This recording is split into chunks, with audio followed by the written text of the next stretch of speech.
I'm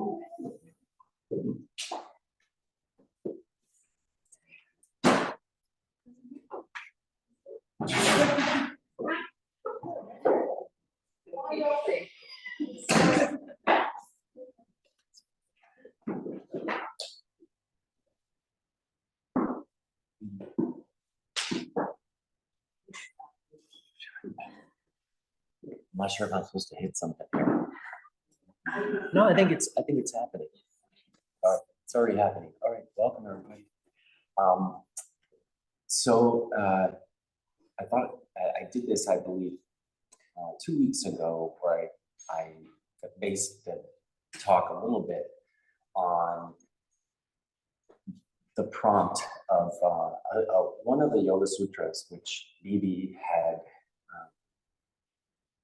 kind of picked as a sort of a Yoga Sutra of the month. That's the context.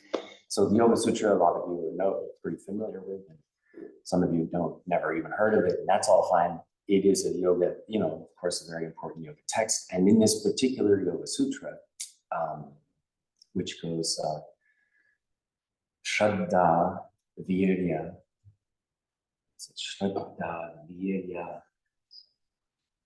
Smriti Samadhi Prajna Purvaka Itaresha. Do that again. Shraddha Virya Smriti Samadhi Prajna Purvaka Itaresha. Itaresha is a word that means otherwise, because it's referring to something that was just talked about. And it was just talking about this awakening process that's based upon yoga, that yoga is this arresting of the modifications or the inappropriate identification with things that are not healthy at least, and completely erroneous and destructive at worst. And so the blocking of that set of that misidentification that is basically going on all the time is known as yoga. And then he calls this thing that, again, he describes what that process is like, and then he offers up this set of, it's a little unclear to me why he says, when he says otherwise, what he said, as opposed to what, it's not totally clear to me, but it's a beautiful list of aspects or elements that are important to bring into practice if possible, and those are Shraddha, which means faith. Virya, which joyful effort, means just strength or energy, but it's a particular kind of joyful effort. Smriti, which means memory, but it means actually calling to mind, like recalling something. So when you hear people talk about mindfulness, this is the word that's translated as mindfulness. And I'll be talking a little bit more about that. Because it's not just like, I remember, what I ate last week on Tuesday for lunch. That is obviously a form of memory, but this is a very active function of the mind, or it's even a quality of the mind that's brought about very deliberately, in which a particular consciousness is recollected. Now think of the word recollect, right? You literally are recollecting it, so energetically bringing it back to you. So that's what they call this word, smriti. Samadhi, which is profound concentration state, and prajna, which is wisdom. And that's what precedes this awakening. So these are things that to be pursued, right? All of a sudden, very lofty and kind of abstract and completely like okay, fine. It sounds nice, but how is it actually relevant to me? So, but in honor of that, that sutra, we're organizing my thoughts around the sutra. I thought I would talk about how if many of you are practicing Ashtanga yoga or something related to Ashtanga in your daily practice. I think it's helpful to think about how our yoga, the yoga that we're all doing in this studio or elsewhere, that it can kind of be understood in two main different ways. And one of them is is yoga as actually a branch or a method within the practice of health and wellness therapeutics. So like basically Ayurveda. So my teacher in India was also was very knowledgeable about Ayurveda, which is traditional Indian medicine. And the practices of yoga that you come across really are, they can be purely understood as being the care and care and feeding for your body and your physical well-being to ensure longevity, that you get to live longer, which is always a good thing, and that the quality of your life while you're alive is enhanced. All of that is wonderful, and that's great. And in fact, that's something that if you pay any attention to it over the last, I don't know, certainly going back now 30 or 40 years, that there's been a lot of there's been a lot of interest in establishing scientifically what the health benefits of, say, meditative practices are, yoga practices, and all of it is the data are pretty clear. It's good for you. Why is it good for you? Well, things like reducing one's habitual stress patterns, because stress produces this, this cortisol, which is, your endocrine system, if it's constantly producing cortisol. Cortisol is associated with all sorts of, inflammatory responses, heart disease, and name it, it's bad for you. So to be constantly reacting to things as if they were stressful, that is sort of especially inappropriately targeted stress responses, which I have so many of, like in a given day, just unbelievable. Like how inappropriate is it to be? And just when you see somebody else doing it, it's a lot more obvious. My daughter is a college student and she lost her keys with their ID the other day, which, found 3 hours later. But that 3 hours was like, talk about inappropriate, targeted response to stress. It was over the top. And it was painful to watch because you could see somebody. Now she's so young and everything, of course, that stress, it's going to bounce right off. Yeah, and after the keys were found, it was like it never happened. But for us, that doesn't. I say for us, I don't. Some of you are actually still very young, but you won't be. And you won't be as young when you walk out of this room today. You'll be a little older, and I promise you, that's what's been pretty. So anyway, going back to the point that the therapeutic side of the yoga, and when I say yoga now, I'm not just referring to, I think most of you understand that. I'm not just referring to asana. Of course, that's a very important component, or say yogic intervention, but many other aspects of yoga. And as long as we're basing the talk somewhat on Patanjali's Yoga Sutra, we can refer to the 8 limbs of the yoga that he mentions, which are pretty universally recognized as being, the foundations of yoga practice, and they're applicable, to say the yogic practices of the Buddhist tradition, which I'm pretty steeped in. They don't actually talk about them as the 8 limbs of yoga, but it's something that is virtually synonymous, known as the Eightfold Path, can be understood. So what are those? Well, they're sort of ethical things, sort of reorganizing your behavior in the world, having to do with,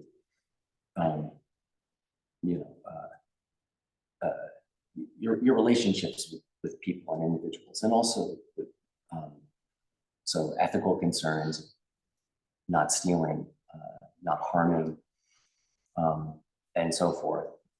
Also taking care of your own self, which is another set of yoga methods, then moving into asana, and then deliberate control of prana, or pranayama, which is usually breath control, etc. So the yoga, when I say yoga, it's pretty well established that it's good for you as a therapeutic approach. It's also important to be aware that yoga, and these are not mutually exclusive at all, But yoga also functions in a way that is not so much about just lowering blood pressure, although it does that. My point being that like you can have any old thing can be happening in your mind while you're doing yoga, and it will be good for your physical body. But at the same time, it can fundamentally shift the way that you perceive the world and interact with the world, which then, of course, has other implications for your physical health and well-being. So let me I wanted to think about that in terms of those, that set of Shraddha, Virya, Smriti, Samadhi, and Prajna. Because when we, as we go through the day with our attention, our attention is kind of drawn here and there, and very important things can be happening, and we don't pay attention to them. This is particularly for those of you who are parents out there. It's happening constantly, where some, especially in interaction with, let's say, a person like a child is trying to get your attention, and you've got like an email, and you really want to pay attention to this email, and it's almost like you are physically compelled to be, drawn to. It's like a behavioral imperative. I have to check this email, right? So at the same time, you're unable to fully pay attention to the child that's trying to get your attention. So all is to say that our attention is such a precious resource. And the greatest vulnerability that we have in the world is that we are undisciplined. Our minds without any discipline, our minds without the benefit of yoga, are basically going to just simply adhere to whatever they are habituated to adhering to. So the minds are bound up in habits, worries, desires, prejudices, expectations, and so forth. But all of those things are as a result of familiarization with those very things. So one of the key practices, so yoga, right, is the umbrella term for all of these different practices. Another very helpful kind of synonym for practices of yoga, like asana, but also very important in meditation, is this word I mentioned before called bhavana. And it means to familiarize. In fact, the word for meditation is usually translated into Tibetan by this word that really means to make a habit. The point is that the way we interact with the world as a place that produces desires, worries, prejudices, and so forth, those are habit-forming experiences.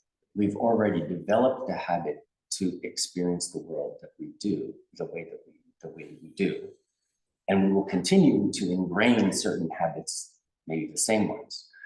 So the way that we live in the world is basically one great habit-forming experience. We're constantly habituating ourselves to being in the world in certain ways. So what we think of as, those things which produce stress response and cortisol and like freak out about lost keys, those are habitual responses. And so the reason that yoga practice is referred to as bhavana or familiarization is because it is the deliberate refamiliarization with alternative things. In other words, as it says in the sutra, itare sham, like this is the alternative. I think maybe that's what the itare sham means in the sutra. It's like instead of habits, desires, worries, prejudices, expectations, that the mind could refamiliarize itself or preoccupy itself with faith, joyful effort, mindfulness. It's the next one, samadhi, or deep in concentration and insight. So why is it, like, going back to that example that for me is important because I have a family and I live within a family, and there are important things to pay attention to, and I find it very difficult to like fully make myself present at any one time for one of these, experiences. Why is it? It's because I have a certain feeling that's bound up in whatever it is that's drawing my attention. I have a feeling of it's a necessity.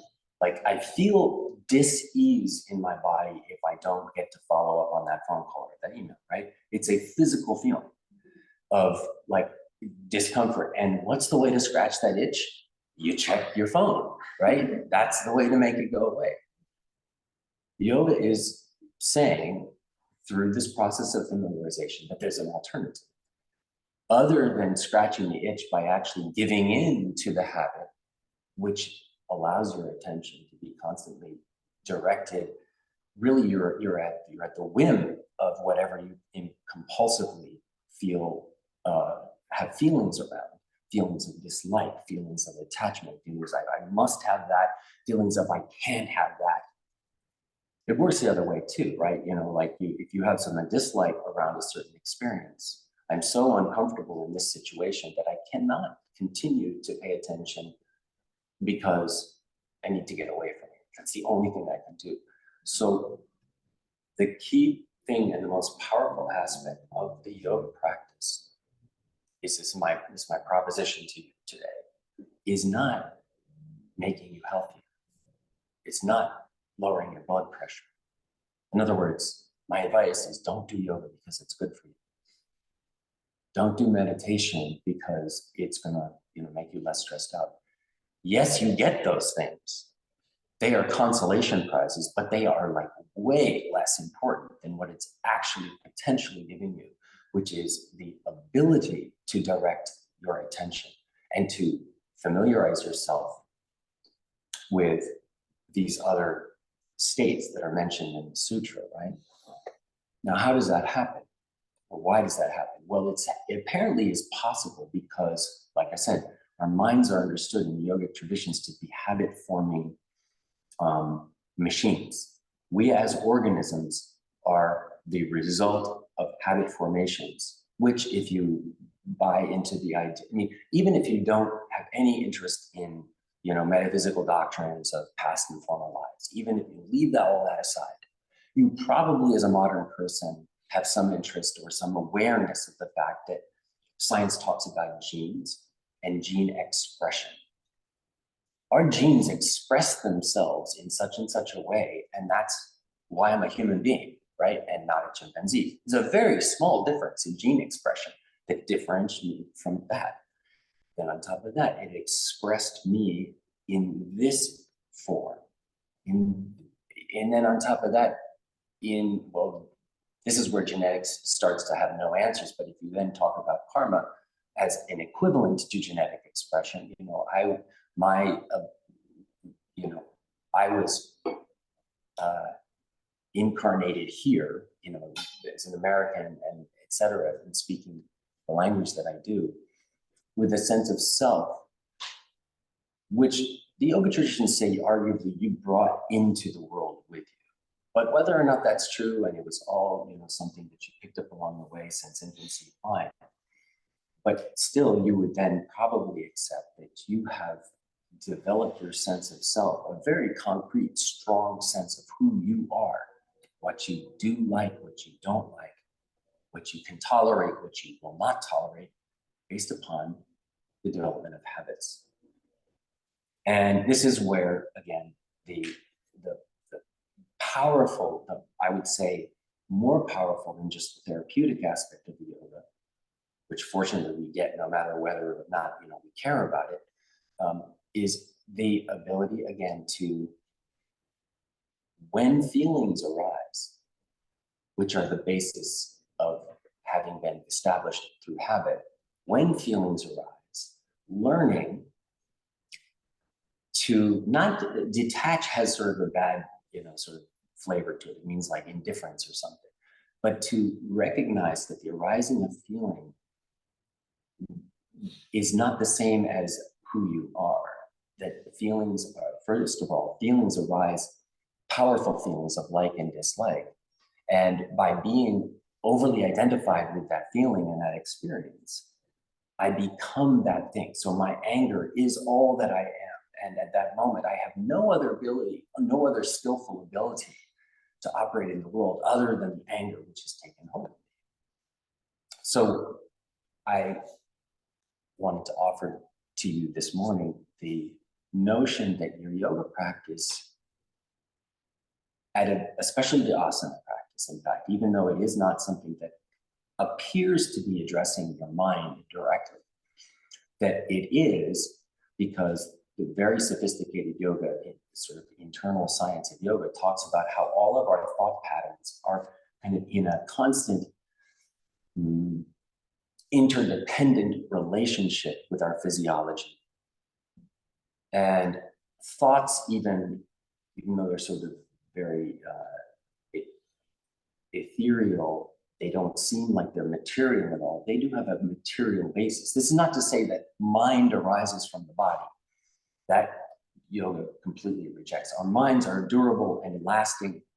They will last beyond this lifetime once this body is mulch and worm food. But at the same time, our minds are expressing their habits in the same way that your body is expressing habit. And so a very effective way to start to establish new habit patterns is by starting to work with the breath in the body, because it basically kind of makes the whole system more malleable, with more ability to rehabilitate and rehabituate itself to other things. Well, what other things? Am I suggesting that through yoga you're supposed to then become obsessed with something else other than what you're already obsessed with? No, it's this key skill set that is talked about in Patanjali, where he says yoga is going to be this process of deliberately applying yourself to a point of focus and cultivating this discriminating awareness that you no longer at that point of focus. Part of what comes out of that is simply the recognition, like I said, that this strong feeling, this behavioral imperative to check my phone when somebody important is trying to get my attention. I can simply recognize that I feel that compulsion, recognize it non-judgmentally. I don't hate myself for it, and simply turn back to the experience of, say, communicating with a child.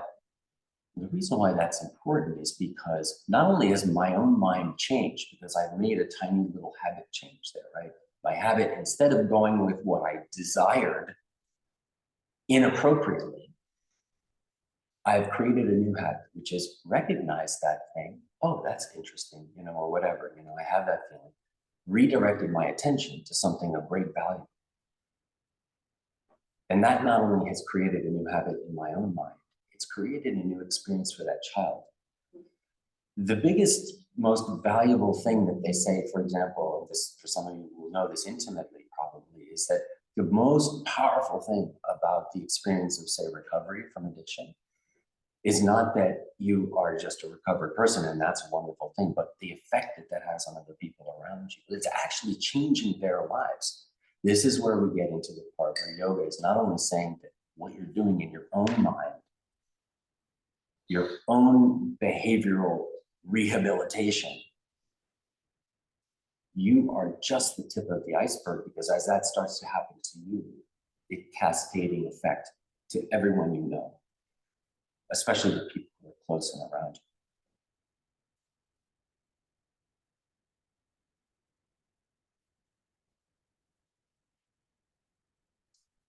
What we're doing with the yoga practice in every form of it as a practice is to first and foremost recognize that what we consider to be non-negotiable needs as simply patterns of energy.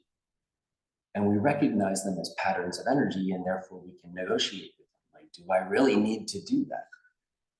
Do I really need, or can I deliberately reorient myself in the world, in my relationships, for example, in my way of looking at myself, and most importantly, in deeper states of concentration, can I reorient myself to the experience of what is real?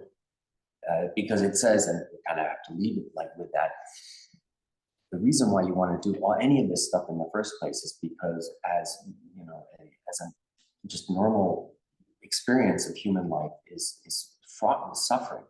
We have a lot of bad experiences, right? And if you're extremely lucky, you have fewer of them and then you die. So it's like a pretty loaded, experience. The yoga traditions, and this is true for the Buddhist and non-Buddhist yoga traditions, say that in fact those experiences of suffering are kind of optional, because the underlying state of consciousness is, they say that enlightened beings, like they have tapped in and exist in the state of purity that knows no more suffering. And in fact, that's who you are. Okay, I'm not sure I can vouch for that, personally, is not having experienced that, but it's an interesting project, because when you do yoga practice, I'm going to say that you probably feel good. And why do you feel good? Why do you go back to a yoga class? Well, it's saying that because you are reorienting your attention, at least for this limited period of time, away from those things that,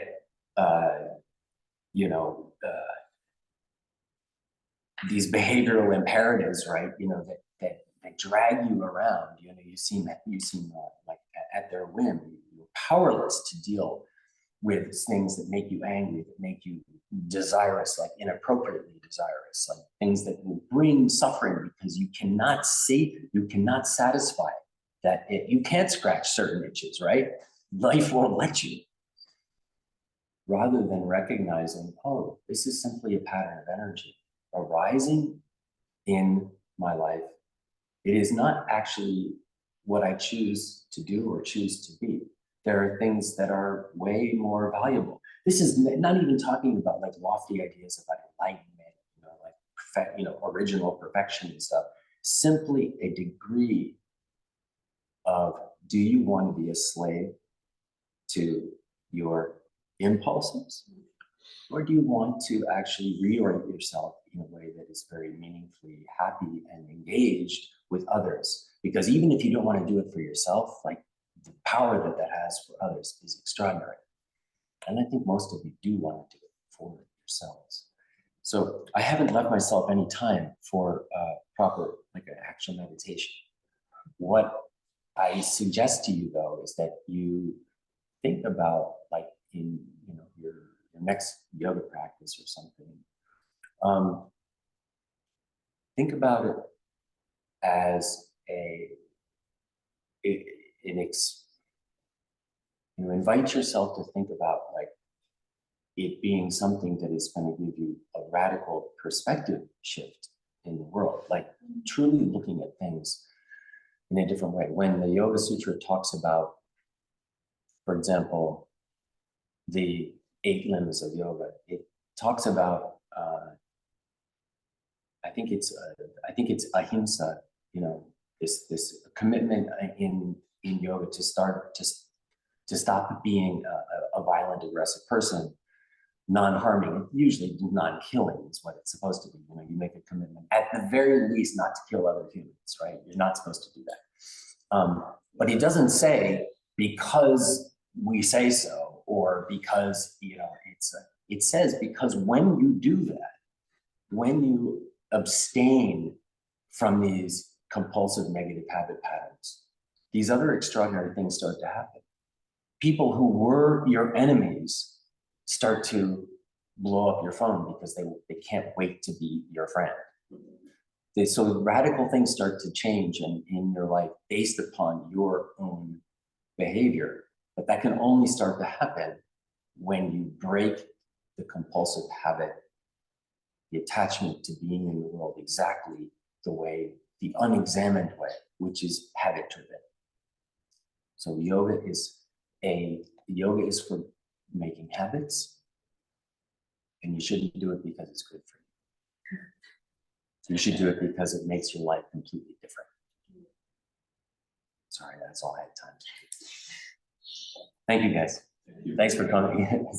Next time we'll start with meditation because I will start because I gotta make sure you understand what I'm talking about. Okay, well, thanks for coming. Should I hit end? Yeah, I mean, if you want to do it, we can do a. Do we have time? 9:45.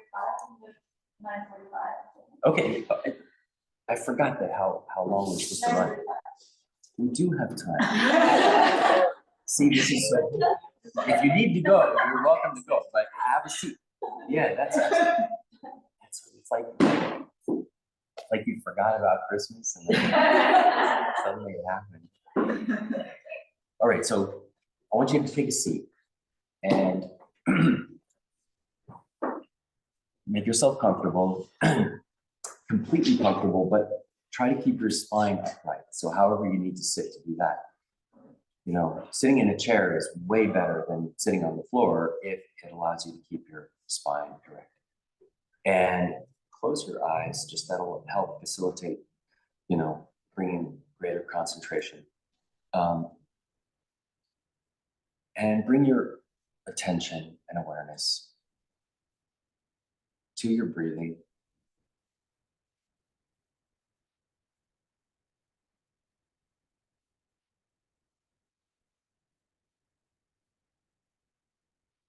If you were here for the practice earlier, then you have the benefit of your body or your nervous system has already been re-habituated to sort of steady, internally oriented attention. And now we're going to do more of that by placing our attention on the breath. Feel the quality of the breathing.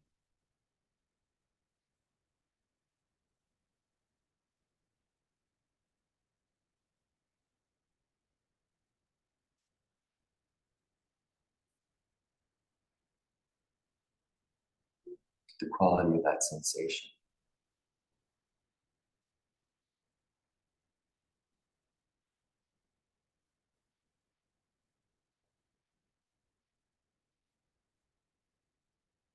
Just follow the breathe, follow your own breath for about a count of 5 inhales and exhales. If you get distracted, then bring your attention back.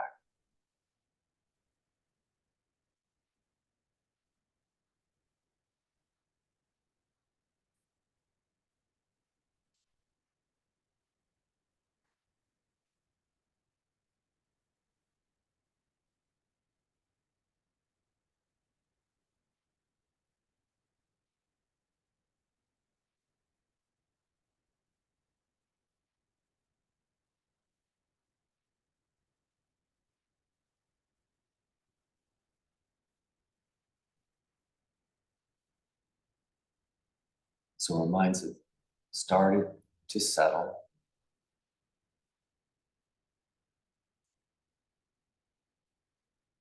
Like a big body of water that was turbulent and full of waves. Now the surface has started to settle. And as it settles, it's possible to even see activity beneath the surface. You might start to see fish moving around. Notice that that actually doesn't have implications for the surface. It's just movement within. So I want you to remain sitting. You can, if you lose your concentration, come back to the breath. But just as thoughts start to come, I want you to see if you can just simply notice them without latching onto them, without following them. Leave them unchecked like that email. You even can say, I'll deal with you later. And then simply reorient your attention back to the simple breath.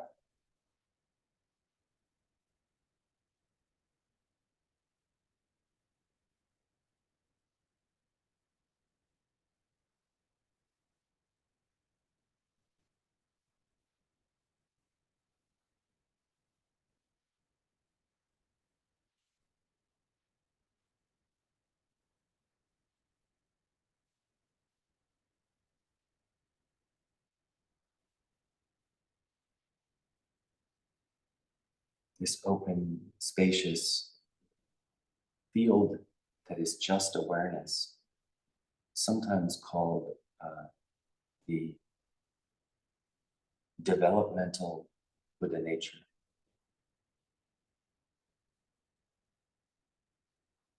This is the essential ability or potential for our minds to rid themselves of negative, afflicting emotions and thoughts.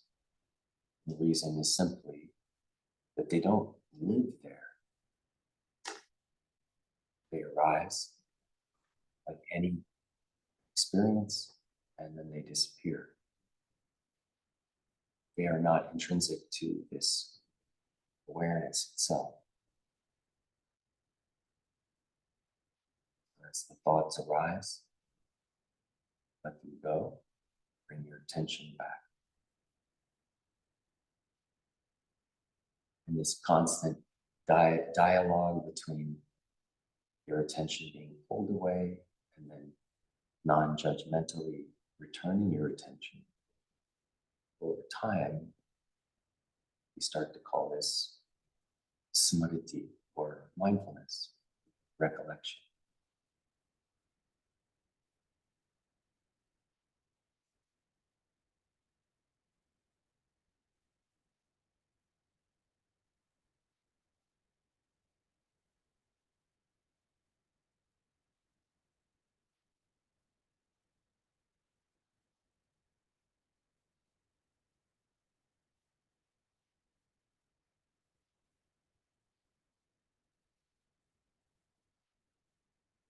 If you had some negative emotional experience, mental or physical,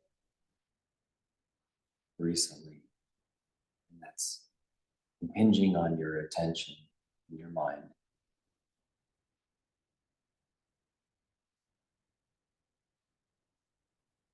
see if you can just, especially things like that, just notice them.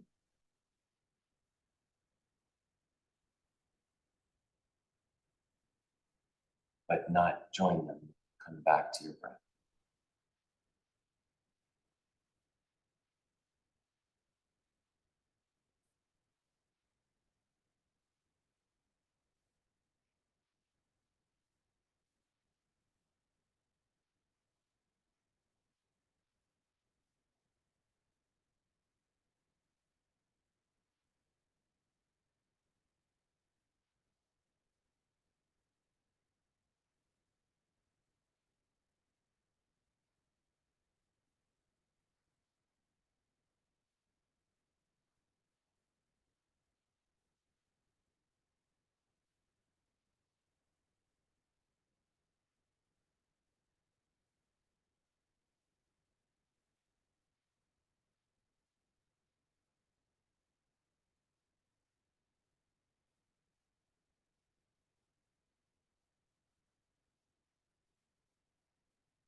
The same open field of awareness that you can get a glimpse of as you patiently return your attention just to the breath or to some other foundation of your mindfulness. Could be body sensation, could be sound. Is steering us in the same direction as we experience through the asana practice and the intentional breathing there.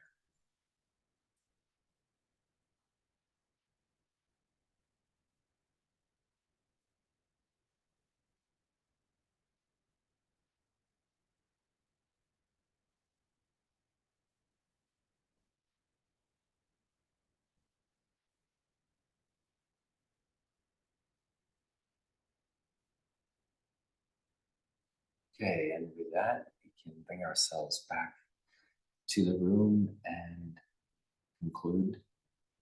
Let's have a little bell. I love those bells. I have one? Yeah. Oh, well, I won't do that. It's too late for future reference. So we'll conclude the meditation there. I'm glad we had that little time. And like, going forward in talks, like, if it seems, I'll talk to some of you individually and see like if it seems to make sense or to start from the basis of like yoga scripture or ideas that are in traditional yoga literature, then I'll steer my talks a little bit more in that direction. Or otherwise, I would like, make the opportunity for, in terms of yoga practice, more like giving the opportunity for some questions, question and answer. We'll figure that out as we go on. But anyway, thanks for today. I appreciate you coming. Really enjoyed that. Bye. Hey, bye.